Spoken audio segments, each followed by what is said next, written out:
Hi, it's Steve. Today we'd like to show you how to change the suspension spring retainer clip on your direct drive washer. It's a really easy repair. Now to do this repair, we will need to remove the cabinet from the washer, and we may also need to lay it down. So the first thing we'll need to do is turn off the inlet water supply, remove the fill hoses and the drain hose, disconnect power to the washer by pulling out the plug, and then we can start our repair. Now next we'll need to tilt that console back so that we can remove the cabinet. Now your model may have screws that go down through behind an end cap, maybe on the back. If there are no screws visible, typically all we'll need is a thin putty knife. We'll go in from the front, and you'll meet resistance from a spring clip. Just to press that clip. At the same time, rotate up on the front of the console. Now all we need to do is rotate that console backwards, and it will support itself. Next, we'll disconnect the lid switch harness, release the locking tab, pull the harness away. And our next step will be to remove the two clips that secure the cabinet and main top to the back panel. We'll just take a flat blade screwdriver, go down through the opening at the front of that clip. The screwdriver will fit into a little channel. Bottom the screwdriver out, and then pivot it forward to release the spring. We're basically putting our screwdriver in there and releasing that clip where it hooks onto the cabinet on this edge.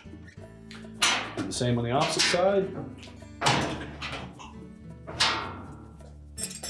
And we'll set those aside. Now next we'll raise the lid on the washer, and we'll just grasp the inside edge at the top. We'll tilt it slightly towards us. Now with the cabinet removed, we now have access to that spring retainer. If the spring is still attached to it, there will be tension on this bar, but it's still safe to remove this screw. Just do it slowly.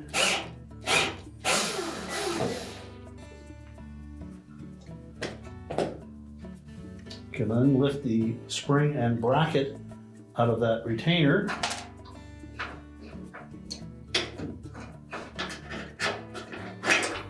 And you inspect that spring, and if there's excessive wear on that hook, you'll want to replace the spring as well. So if the spring retainer is still attached to that base frame, you'll need to remove that.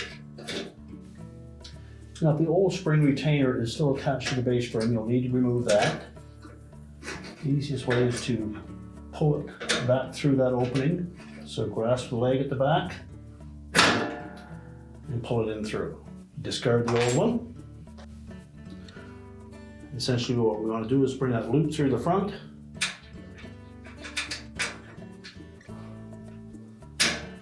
And just snap it into place. We'll reattach the suspension spring. And then we'll line up that pivot point with a hole in the hub support.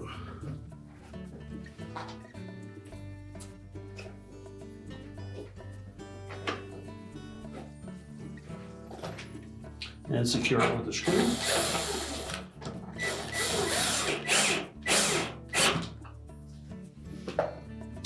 And now we're ready to put the cabinet back on. Now as we position that cabinet over the base frame, again we want to make sure that that bottom lip at the front of the panel goes in underneath the base frame. And then while looking down through that lid opening, we can see where those two hooks are on the base. And line that up top. Tilt the cabinet back. Also make sure that we pull that back panel forward enough that the cabinet will sit down over the fill valve. Then just check the rear corners to make sure that they dropped into place.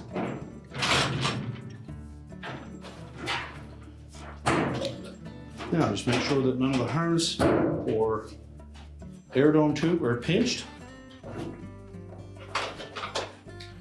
We'll take our mounting brackets and we'll engage the straight vertical end up into that slot on the back. Line it up with the two slots in the top, and then press it down into place until it latches. Do the same on the opposite side. Put Put that straight vertical piece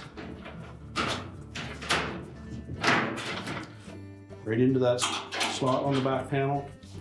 Line it up, snap it into place. We'll reattach our lid switch harness.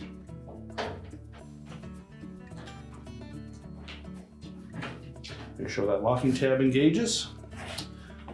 Now we'll rotate that console into position. We'll make sure that we hook the rear of that console, those two little hook-shaped feet, into the rear holes on the main top.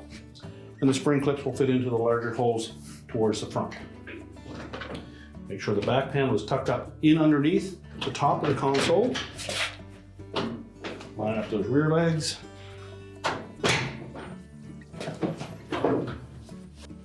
And then press it down into place. Now we're ready to push the washer back into position. We're now ready to reconnect our inlet fill hoses, turn on the water supply to check for leaks, push the washer back into place, reconnect the power, and your repair is complete.